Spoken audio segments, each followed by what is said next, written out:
tenemos un enlace con el diputado Hamlet García Almaguer, diputado por Morena, que nos va a acompañarle. En esta ocasión no podrá estar con nosotros a través de video, sino solo a través de llamada telefónica, llamada de audio, porque pues está trasladándose, va en un trayecto y entonces no podrá atendernos vía video Zoom, pero sí a través del audio, porque lo invitamos para platicar, Violeta, pues con esta suspensión que decretó el ministro Lainez y que, pues bueno, ha generado toda una polémica y una batalla. Ha intervenido ya también, pues la Consejería Jurídica.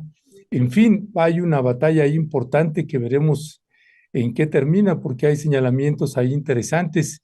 Vamos a tener el ángulo en estos momentos del diputado Hamlet García Almaguer, y posteriormente también tendremos hablaremos al respecto con los maxi abogados, con Federico Anaya Gallardo y con David Peña. Ese va a ser también uno de los temas que vamos a analizar.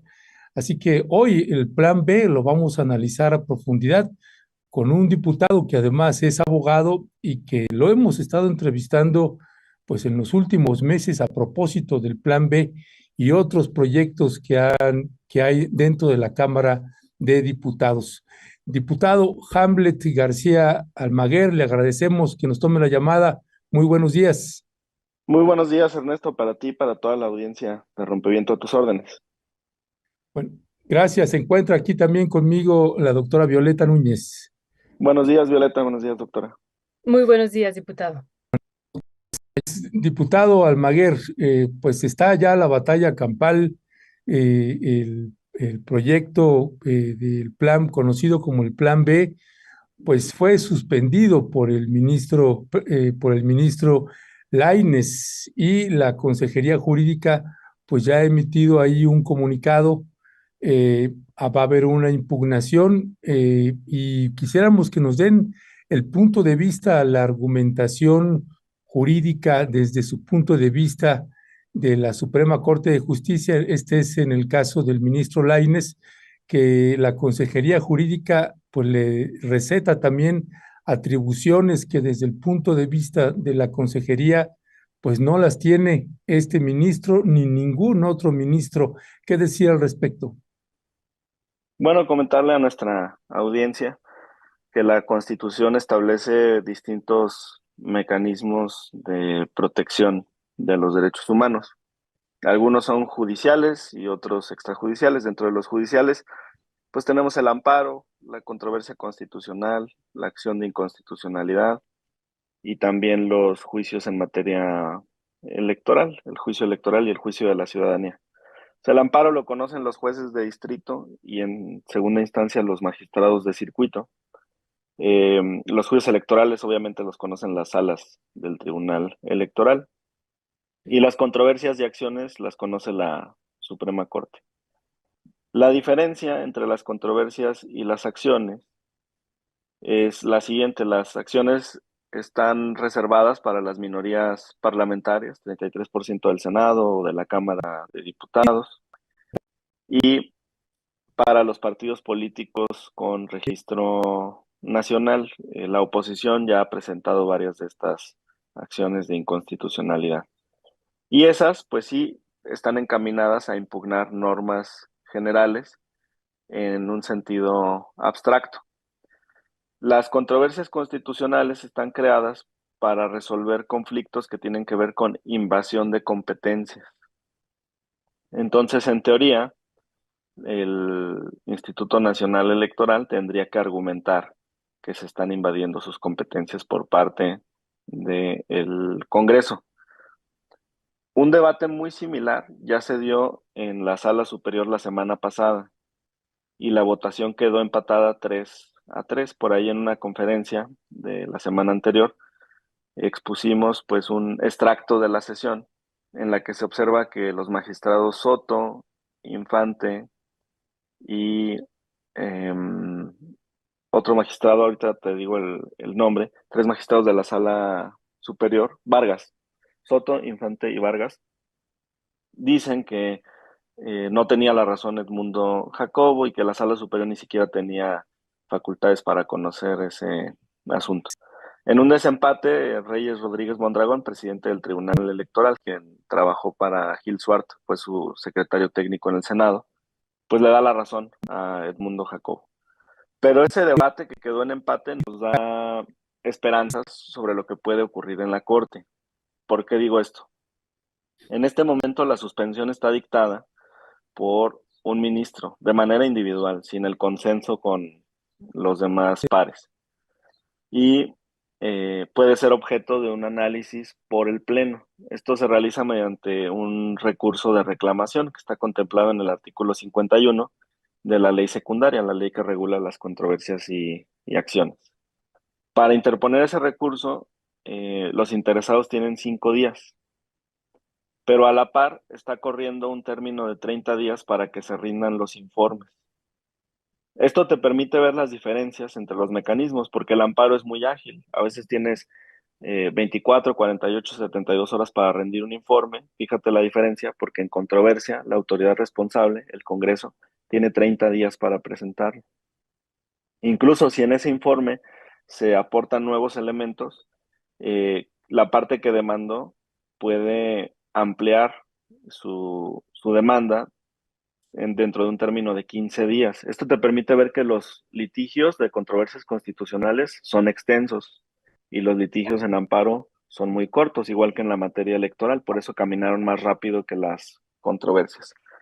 Ahora, en este caso de la controversia, el recurso de reclamación lo recibe el presidente de la Corte, en este caso sería la ministra Piña, y de manera aleatoria tendría que turnarlo a un ministro diferente de quien dictó esta suspensión, para que ese otro ministro haga un análisis de esta determinación y proponga un proyecto al pleno de la Corte y entonces sí se resuelva ahí si se confirma o no la suspensión. Eso, digamos, como el diseño de todo el mapa jurídico y de las opciones que tiene la oposición y las que tiene el gobierno.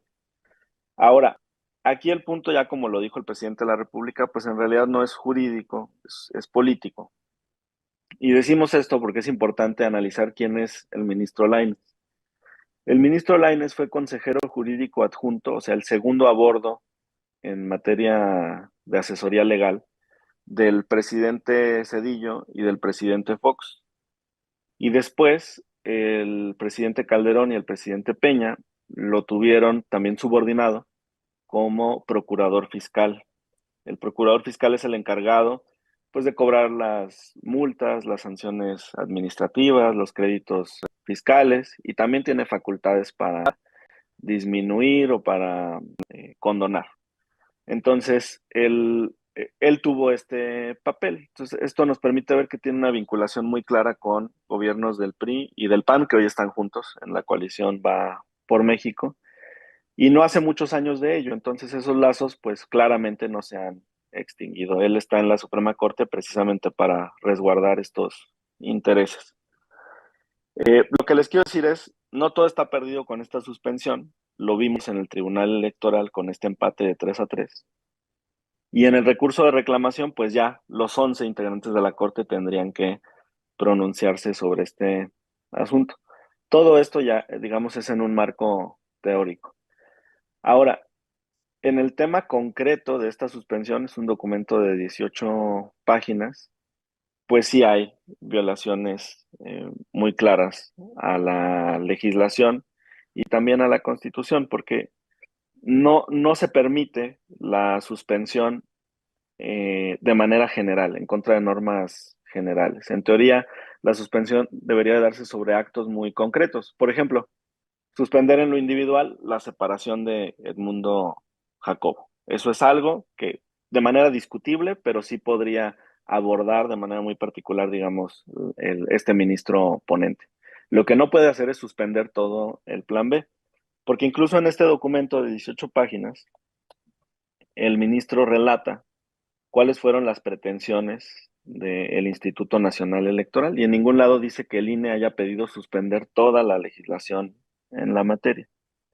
Incluso el propio ministro dice en la página 15, de este modo se precisa que la suspensión se concede para el efecto de que no se aplique artículo alguno del decreto impugnado que incida en la modificación de la estructura, funcionamiento y capacidad operativa del instituto, hasta que se resuelva la presente controversia constitucional, lo que desde luego abarca todas y cada una de las disposiciones del instrumento que han sido combatidas por el Instituto Nacional Electoral a través del presente medio de impugnación. Entonces, en este párrafo, que lo esconde por ahí en la resolución, pero es con el que él va a intentar defenderse en este debate en el recurso de reclamación, el ministro está diciendo que está suspendiendo solamente los artículos sobre la estructura y operación del instituto. Pero no es clara la resolución, porque hay mucha gente que está interpretando que todo el plan B está suspendido. Sin embargo, este artículo está plasmado en la suspensión. Es una de las primeras cuestiones que tendrá que analizar el Pleno de la Corte. Incluso yendo más allá, pues el artículo 19, fracción segunda de la ley reglamentaria en materia de controversias y acciones, señala claramente que las controversias no proceden en materia electoral. Entonces, de entrada no tendría por qué estarse revisando este asunto, pero en caso de aceptar que la controversia es procedente, tendría el ministro ponente que hacer una distinción. ¿Cuáles son los artículos y cuáles son los casos que se están suspendiendo? Y no realizarlo de manera general. Entonces, el debate en el Pleno de la Corte va a estar interesante. Yo creo que va a haber posiciones encontradas. Recordar que hace cerca de un mes la ministra Piña perdió la ministra Piña hace un mes perdió una votación 7-4 relativa al modo honesto de vivir y la mayoría pues la lideraron el ministro Saldívar y la ministra Loretta Ortiz. Entonces decirle a la audiencia que todavía hay esperanza en este tema y que por supuesto no compartimos la suspensión dictada por el ministro Lainez. La veo tramposa, en verdad, porque no es clara y eso, bueno, pues va en contra de la ética judicial. Muchísimas gracias, diputado Hamlet. Esto que usted nos señala que retoma del presidente, que no es jurídico, es político. Bueno, aquí se está dando una argumentación por parte de esta suspensión que está viendo, de que se están violando y vulnerando de manera irreparable, así dicen, los derechos humanos. Y yo sobre esto quisiera preguntarle, porque esa es parte de la argumentación, ¿no? Dice el ministro Lainez, aún tratándose de leyes que aparentemente la Constitución prohíbe su abordaje por ser temas electorales, bueno, aquí lo argumenta él como una violación política electoral de la ciudadanía e insisto, habla de una irreparable violación de los derechos humanos. ¿Qué decir sobre esto? Y bueno, que entendemos entonces esto que usted nos comenta, que ya también nos había compartido el senador Cravioto, que el plan B en su totalidad no se puede suspender. Se podrían entonces, nada más para, si nos puede reafirmar esto, suspender algunos artículos de las leyes, pero no en su totalidad el plan B. ¿Es así, diputado? Diputado, Diputado, creo que lo... Perdón, era el micrófono. Sí, ah, Ah, esa ok, es una de las gracias. deficiencias que tiene el acuerdo de suspensión dictado por el ministro Lainez, que no hace una distinción o una relación clara de cuáles artículos se está suspendiendo ni para cuáles efectos ni casos. Entonces tiene razón el senador Cravioto en esa manifestación. Ahora, sobre la irreparabilidad, pues no hay tal, porque incluso los artículos transitorios dan meses para que se pueda aplicar el plan B con modificaciones de estructuras y demás. Entonces, en realidad no es algo inminente ni urgente. Te pongo el ejemplo del secretario ejecutivo. Lo que dice el plan B es, cesa en su cargo el actual, se nombra uno provisional y hasta mayo, cuando estén los nuevos consejeros, ya podrán designar al definitivo. Pero ocurre como en los demás medios de protección jurisdiccional. Lo que hace las sentencias de los tribunales es anular las determinaciones de los otros poderes y retrotraer los efectos como si nada de eso hubiera pasado. Entonces yo no veo, la verdad, ninguna irreparabilidad. Lo que también tenemos que señalar y que está aquí en la suspensión es el interés del Instituto Nacional Electoral por mantener sus fideicomisos, sus cochinitos dorados, y eso está en la página 3 y 4 de la suspensión. Dice, por ejemplo, el punto 8, que no se extinga el fideicomiso, fondo para el cumplimiento del programa de infraestructura. Dice el punto 7, que no se extinga el fideicomiso, fondo para atender el pasivo laboral del Instituto Nacional Electoral. Y luego el ministro interpreta esta extinción de los fideicomisos como una afectación a los derechos laborales, o sea, otra vez asumiendo una postura de defensa de los privilegios para proteger estos retiros dorados de la alta burocracia del Instituto Nacional Electoral, porque de ese fideicomiso para el pasivo laboral, pues se pagan estas liquidaciones multimillonarias. Entonces, yo sí veo deficiencias técnicas de forma en la suspensión por no distinguir cuáles artículos y por qué razones, deficiencias de fondo porque no hay irreparabilidad, cualquiera de estas modificaciones pues se pueden anular, se pueden modificar, siempre y cuando, y esto es muy importante, los ministros de la Corte reúnan 8 de 11 votos.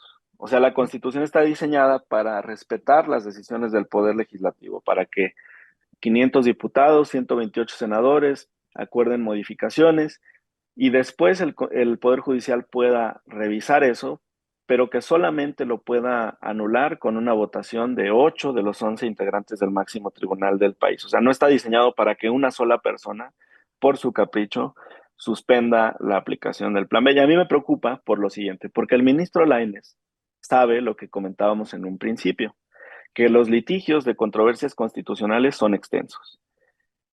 Hoy apenas es el día 1 para que la autoridad rinda un informe y tiene 30 días hábiles. Entonces, obviamente, es un plazo muy extenso. Vendrían después los 15 días que tiene el demandante para ampliar sus alegatos, sus pretensiones, desahogo de pruebas. O sea, los litigios de controversias a veces duran años. Y este por lo menos duraría meses, aunque el gobierno y el Congreso se apuren. Entonces, suspender en este momento toda la aplicación del Plan B, pues es el abuso de esta figura, prácticamente es una chicana por parte del ministro Lainez, para intentar que no se aplique para las elecciones de 2024. O sea, ellos están incluso jugando con el tiempo para que quizá lleguemos al último día del mes de mayo y en el caso de que la Corte declarara algunos artículos inconstitucionales, pues nosotros como Congreso ya no tuviéramos el tiempo para realizar las modificaciones. Yo por eso creo que el siguiente paso pues es rendir los informes rápido, presentar el recurso de reclamación e incluso solicitar que la controversia constitucional se resuelva de manera prioritaria por todos los ministros que integran la Suprema Corte. Ya, pues diputado Hamlet García Almaguer, como siempre, muchísimas gracias por tomarnos la llamada. Sabemos que anda en trayecto, así que ahí si no le molesta, pues vamos a seguir dándole guerra porque pues hay muchos temas que sabemos que están ahí en ciernes, más este que vamos a ver pues cuáles son las reacciones también por parte de la Suprema Corte y del ministro Lainez una vez que se emitió el comunicado también de la Presidencia de la República a través de la Consejería Jurídica. Pues gracias, diputado. Le mandamos un fraterno abrazo. Gracias, Ernesto. Gracias, Violeta, de toda la audiencia. Si Muchas me permites gracias. un comentario muy breve sobre el proceso de elección de consejeros. Ajá. La derecha es profundamente hipócrita. No decían nada cuando la familia Luna Ramos controlaba el Poder Judicial. La ministra Margarita era, pues, como lo dije, integrante de la Suprema Corte. Su hermano era magistrado de la Sala Superior del Tribunal Electoral. Tenían otros que eran magistrados de circuito, consejeros de la Judicatura, jueces de distrito, secretarios de acuerdos. Eran como 12 Luna Ramos que estaban ahí integrados y tomando decisiones relevantes en el Poder Judicial. Y hoy pretenden descalificar a algunos de los finalistas por lazos familiares. En ese momento no dijeron nada sobre la familia Luna Ramos. Les deseo a todos que tengan muy buen día. Gracias, diputado. Pues sí, ya vimos ahí que están los golpeteos durísimos, pero bueno, pues ese es los trajines políticos. Así que gracias por el comentario, diputado. Bueno. Muchas gracias, muy buen día a toda la audiencia. Hasta luego. Muy buen día, diputado. Muchísimas gracias.